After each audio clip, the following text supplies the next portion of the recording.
नमस्ते सबैजनालाई। मेरो नाम चाहिँ आशिष घिमिरे अनि म चाहिँ विराटनगरबाट।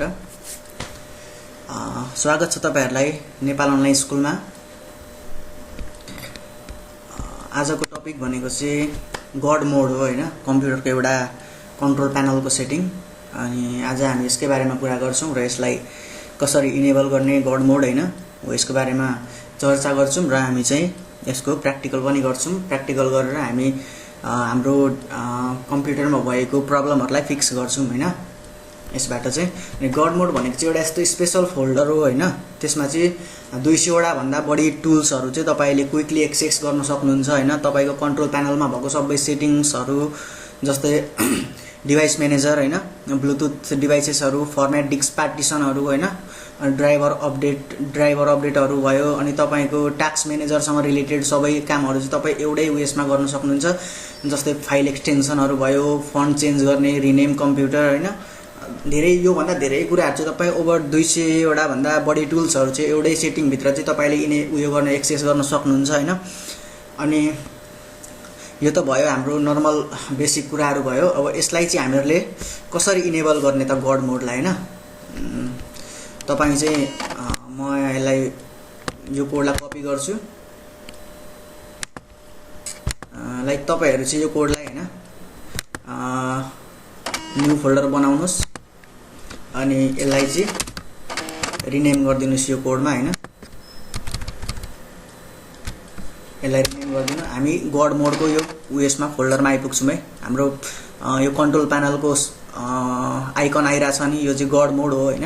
यसलाई कसरी इनेबल गर्ने त? मैले त इनेबल गरे। अब तपाईहरुले चाहिँ कसरी गर्नुहुन्छ त भन्दाखेरि गुगलमा जानुस् अनि गड मोड कोड भनेर सर्च गर्नुस्। यहाँनेरि गड मोडको कोड आउँछ है। यसलाई चाहिँ यो डट भएदेखि यतापट्टि सबै कपी गर्नुस् यसलाई यहाँसम्म। अनि यसलाई चाहिँ कपी गरेर राख्नुस्। अनि न्यू फोल्डरमा तपाईहरुले न्यू फोल्डर बनाउनुस् यसरी। अनि यसको नाम चाहिँ त्यो अहिलेको जुन उयो गर्नु भएको छ, कपी गर्नु भएको छ कोड हो, त्यसलाई चाहिँ पेस्ट गरिदिनुस् यहाँनेरि र इन्टर हान्दिनुस्।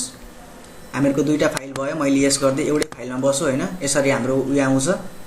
अनि यसलाई चाहिँ तपाईले डबल क्लिक गरिसकेपछि हेर्नुस् के आउँछ भन्दाखेरि तपाईको सेटिङ्स, तपाईको कन्ट्रोल प्यानलमा भएको सेटिङ्सहरु, तपाईको यहाँनेरि भएको मेनुहरु हैन, तपाईले सबै यो ठाउँबाट एक्सेस गर्न सक्नुहुन्छ। तपाईले गर्नुपर्ने ट्रबल सुटिङको कामहरु भयो, तपाईले एभ्रीथिङ तपाईले जे चाहनुहुन्छ तपाई यहाँबाट गर्न सक्नुहुन्छ है। तपाईको नेटवर्कमा प्रब्लम भयो, यहाँनेरि नेटवर्कको सेटिङ खोज्नुस्।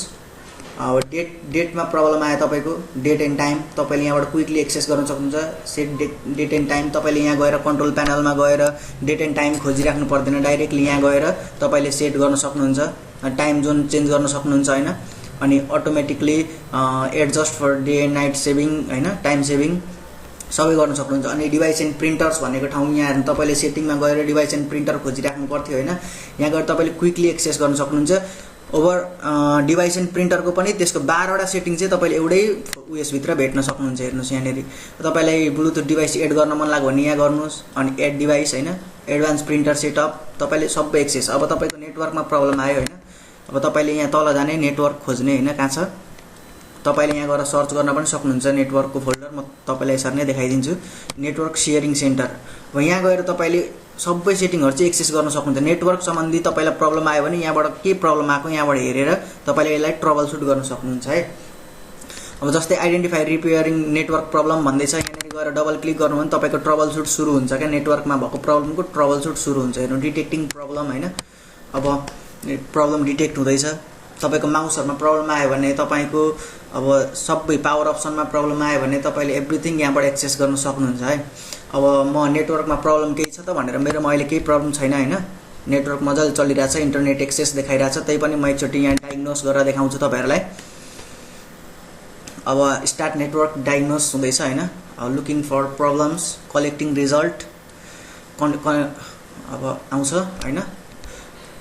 तपाईको troubleshooting could not identify the problem, मेरोमा केही प्रब्लम छैन तर यो ट्रबल सुटिङको यो फेजले केही प्रब्लम डिटेक्ट गरेन अरे, आइडेन्टिफाई गरेन अरे, मेरोमा केही प्रब्लम छैन है।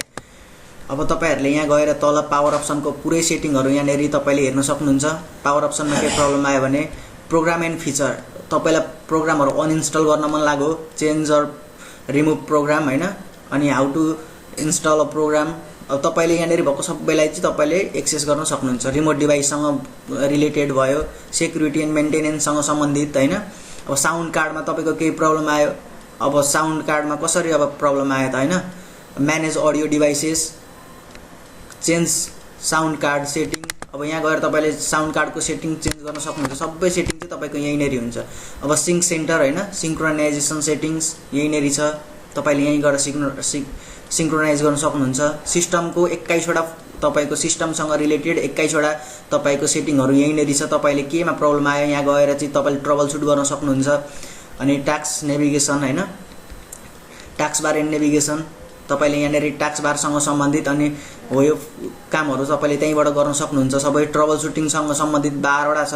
अब find and fix audio playback problems भन्दै छ find and audio recording problem हैन तपाईले यहाँनेरि केमा तपाईको अब अडियो रेकर्डिङमा प्रब्लम छ यहाँ गएर डबल क्लिक गर्नुस् तपाईको ट्रबल शूट सुरु भइहाल्छ हेर्नुस् यहाँनेरि नेक्स्ट गर्नुस् तपाईको ट्रबल शूट प्रब्लम सुरु भइहाल्छ हैन ट्रबल शूट के प्रब्लम हो तपाईको कम्प्युटरले आफै गर्न थाल्छ अनि ब्लुटुथ प्रब्लम ब्लु स्क्रिन प्रब्लमहरु हैन अब कीबोर्डको प्रब्लम अब नेटवर्किङ कनेक्सनको प्रब्लम हैन सबै यहीबाट तपाईले एक्सेस गर्न सक्नुहुन्छ अनि युजर अकाउन्टहरु भयो युजर अकाउन्टसँग सम्बन्धित तपाईले पासवर्डहरु चेन्ज गर्नु पर्यो हैन change account type add or remove user account अब यहीबाट अर्को तपाईले शेयरिङ यो विन्डोज तपाईले अर्को नामको उयो गर्न सक्नुहुन्छ यहीबाट अनि अब डिफेन्डर एन्ड फायरवल विन्डोज डिफेन्डर फायरवलको तपाईको दुईटै सेटिङ यहाँनेरि छ तपाईले कन्ट्रोल प्यानलमा गएर तपाईले फायरवलको सेटिङ हेरिराख्नु पर्दैन यही गएर चाहिँ तपाईले डबल क्लिक गर्नु भने तपाईलाई डाइरेक्ट त्यो ठाउँमा पुर्याइदिन्छ हैन यहाँ तपाईले डाइरेक्ट यही गरे अब यहाँ चेन्ज सेटिङमा गएर तपाईले जे गर्न पनि सक्नुहुन्छ यहाँबाट त्योसँग रिलेटेड अनि विन्डोज मोबिलिटी सेन्टर भन्दै छ हो यहाँनेरिको सबै गर्न सक्नुहुन्छ अनि वर्क फोल्डर भन्छ म्यानेज फोल्डरहरु कसरी म्यानेज गर्ने सेटअप वर्क फोल्डरहरु हैन सबै तपाईले यहाँ सेटिङहरु हेर्न सक्नुहुन्छ अब तपाईलाई एडमिनिस्ट्रेटिभ टुलमा केही प्रब्लम छ हैन clear disk space by deleting unnecessary files यहाँ गएर डबल क्लिक गर्नु भने तपाईले यहाँनेरि अननेसेसरी डिलिट गर्ने मैले हिजोको भिडियोमा तपाईलाई भनेको थिएँ नि अघि अपलोड गरेको भिडियोमा जस्तै तपाईले अब कम्प्युटरलाई स्पिड बनाउनको लागि तपाईले सी मा भएको फोल्डरहरु सबै डिलिट गर्नुपर्छ हैन सबै भन्नाले तपाईको टेम्पररी फाइल्सहरु भयो अनि यो यहीबाट गर्न सक्नुहुन्छ तपाईले क्लीन गर्ने यहाँनेरि अनि यहाँ हेर्ने कति जीबी को छ यहाँ 2-3 जीबी को फाइलहरु त्यतिकै टेम्पररी फाइलमा बसिरा हुन्छ हो त्यसलाई तपाईले क्लीन गर्नु हो भने तपाईको यो कम्प्युटर अलिक स्पिड हुन्छ हैन कम्प्युटरलाई स्पिड बनाउन सकिन्छ त्यसरी अनि तपाईको create and format hard disk partition भन्दै छ यहाँ गएर तपाईले डाइरेक्ट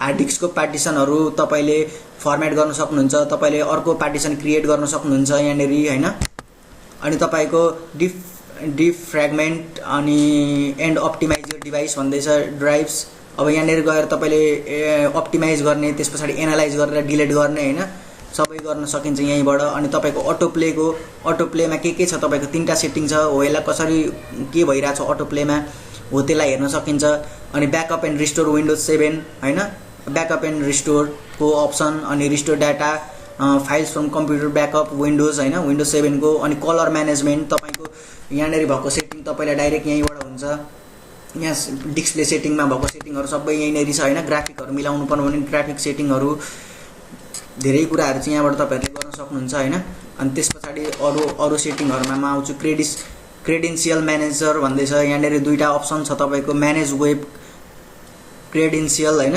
अनि म्यानेज विन्डोज क्रेडेन्शियल तपाईको पासवर्डहरु सम्बन्धी भयो वेब क्रेडेन्शियलमा यहाँनेरि पासवर्डहरु सम्बन्धी सबै उयो ह्याशिङ हैन अल्गोरिदमहरु सबै यहाँनेरि हुन्छ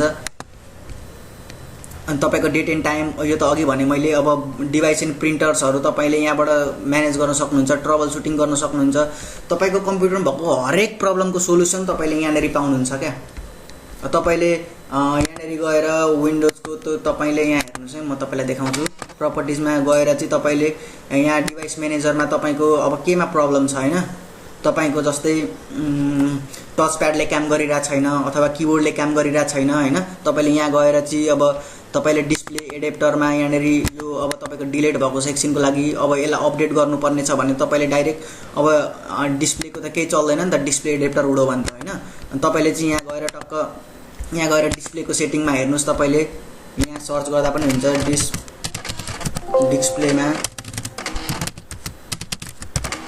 डिस्प्लेको यहाँनेरि हेर्नुहोस् कलर म्यानेजमेन्ट डिस्प्लेमा हैन।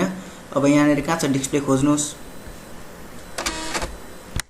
डिस्प्लेसँग रिलेटेड यति छ यहाँ हेर्नुहोस्, पावर अप्सन एन्ड रिजन हैन। अब यहाँनेरि तपाईले यसलाई ब्याक स्पेस गरेर तपाई ब्याक जानुहोस् एकचोटी अनि तपाईले यहाँनेरि खोज्नुहोस् डिस्प्लेको अप्सनहरु कहाँ छ। अब माउसमा केही प्रब्लम आयो, माउसमा अब जस्तै माउस तपाईको चलिरा छैन हैन, माउसको ट्रबल सुट गर्न सक्नुहुन्छ। यहाँ गएर यसलाई माउसको स्पिडहरु सबै यहीँबाट कन्ट्रोल गर्न सकिन्छ। बटनहरु कस्तो अब राइट क्लिक गर्दाखेरि के हुने अनि लेफ्ट क्लिक गर्दा के हुने यहाँबाट चेन्ज गर्न सक्नुहुन्छ हैन। अनि पावर प्लानहरु तपाईको यहाँनेरि गएर चेन्ज गर्न सक्नुहुन्छ। तपाईहरुले धेरै कुराहरु छ यहाँनेरि गर्नुपर्ने हैन। मैले ब्रिफमा सबै कुराहरु भनिदिए, तपाईहरुले एकचोटी सबै चेक गर्नुस्। यहाँनेरि तपाईहरुले एभ्रीथिङ फन्टको भयो, फाइल हिस्टोरीहरु भयो हैन, फाइल एक्सप्लोरर अप्सन तपाईको अनि यहाँनेरि इरेज एन्ड एक्सेस सेन्टरहरु सबै तपाईले एउटै ठाउँमा चाहिँ एक्सेस गर्न सक्नुहुन्छ। र ट्रबल सुटिङको लागि तपाई कुनै कम्पनीमा कम्प्युटरहरुको ट्रबल सुटिङमा काम गर्दै हुनुहुन्छ, कम्प्युटर मेन्टेनेन्समा काम गर्दै हुनुहुन्छ भने तपाईहरुको लागि चाहिँ यो GodMode भन्ने यो अप्सन यो सेटिङ चाहिँ एकदम धेरै काम लाग्ने कुरा हो हैन। धेरै कुराको ट्रबल सुट गर्दा तपाईको कम्प्युटरमा भएको प्रब्लमहरुको 100% सबै ट्रबल सुट गर्न यहाँबाट सकिन्छ है। तपाईको कीबोर्ड भयो, माउस भयो, अनि तपाईको स्क्रिनसँग रिलेटेड, तपाईको फोल्डरहरुसँग रिलेटेड, तपाईको कन्ट्रोल प्यानलहरुसँग रिलेटेड सबै एभ्रीथिङ, नेटवर्कसँग रिलेटेड हैन, पावर अप्सनसँग रिलेटेड, प्रोग्राम एन्ड फिचरसँग रिलेटेड, रिजन यो तपाईको डेट एन्ड टाइमसँग रिलेटेड, सेक्युरिटी एन्ड मेन्टेनेन्ससँग सम्बन्धित सबै कामहरु चाहिँ तपाईले यहीँबाट गर्न सक्नुहुन्छ। र ट्रबल सुटिङ गर्न एकदम धेरै सजिलो छ। तपाईले डबल क्लिक गर्ने त्यसको अप्सन आउँछ, ट्रबल सुट गर्ने सक्यो। प्रब्लमहरु सबै डिटेक्ट गरेर आफै तपाईको प्रब्लम डिटेक्ट गरेर आफै फिक्स पनि गर्दिन्छ यहीँबाट है। हो यो हो यसको काम भनेको हैन। यो भिडियोलाई यति धेरै लामो नबनाम हैन, अर्को भिडियोमा फेरि अर्को भिडियो बनाउँदै छु म। यो पछाडी अर्को भिडियोलाई पनि टाइम दिनुपर्छ हैन। यो भिडियो भनेको तपाईको एकदम धेरै काम लाग्ने भिडियो हो। यसलाई चाहिँ तपाईले एकदम मजाले हेर्नु होला यो GodMode-लाई हैन। तपाईहरुले GodMode इनेबल गर्नलाई फेरि म भनिदिन्छु एकचोटी। यहाँनेरि गुगलमा गएर GodMode कोड भनेर तपाईले सर्च गरिसकेपछि यहाँ GodMode को कोड आउँछ। यो डट देखि यतापट्टिको सबै है यो GodMode अनि डट अनि यो सबै छ नि यहाँनेरि, यहाँसम्म तपाईले कपी गर्नुस् यसलाई। अनि यसलाई कपी गरेर चाहिँ तपाईहरुले म यसलाई एकछिनको लागि डिलिट गरिदिन्छु। अनि यहाँ राइट क्लिक गरेर चाहिँ तपाईले न्यू फोल्डर बनाउने हैन। यो न्यू फोल्डरलाई ब्याक स्पेस गर्ने, यसलाई रिनेम गरिदिने केले अहिले कपी गरेको जुन कपी गर्नु भएको थियो हो त्यसले पेस्ट गरिदिने र इन्टर हान्दिने। तपाईको डाइरेक्ट GodMode-मा इनेबल हुन्छ तपाईको कम्प्युटर। अनि कन्ट्रोल प्यानलको आइकन आउँछ यसमा हैन। तपाईले यसलाई डबल क्लिक गरेपछि यहाँ तपाईले सबै सेटिङहरु हेर्न सक्नुहुन्छ है। मैले देखाए जति सेटिङहरु सबै हेर्न सक्नुहुन्छ। यहाँबाट एभ्रीथिङ तपाईलाई चाहिने कुराहरु सबै छ यहाँनेरि। कम्प्युटर ट्रबल सुटिङको लागि हेर्नुस् यहाँ ट्रबल सुटिङ हैन, सबै ट्रबल सुटिङको लागि हुन्छ यो हैन। सेटिङ ट्रबल सुटिङ, सिस्टमको लागि, साउन्ड कार्डको लागि, अनि तपाईको प्रोग्राम एन्ड फिचर, पावर अप्सनहरु, नेटवर्कको ट्रबल सुट, माउसको ट्रबल सुटहरु भयो, कीबोर्डको ट्रबल सुट, फन्टको, फाइल म्यानेजर सबैको, फाइल एक्सप्लोरर हैन, इरेज एन्ड मोबिलिटी सेन्टरहरु सबै एभ्रीथिङ तपाईले यहाँबाट डिभाइस एन्ड प्रिन्टर्सहरुको भयो, date and time, backup and restore हैन, अटो प्ले, एडमिनिस्ट्रेटिभ टुलहरुको सबैको तपाईले यहाँबाट चाहिँ ट्रबल सुट गर्न सक्नुहुन्छ है त। आजलाई यो भिडियोलाई यति नै गरौँ आज। तपाईहरुले यो चाहिँ एकदम धेरै ट्राई गर्नु होला हैन। अनि यो भिडियो कस्तो लाग्यो कमेन्ट गरिदिनु होला हैन। बुझ्नु भएन भने कमेन्ट गर्नुस्, म तपाईलाई कमेन्टमा आएर पनि भनिदिन सक्छु। यसको लागि केही प्रब्लम छैन है त। धन्यवाद हेरिदिनु भएकोमा। Thank you so much.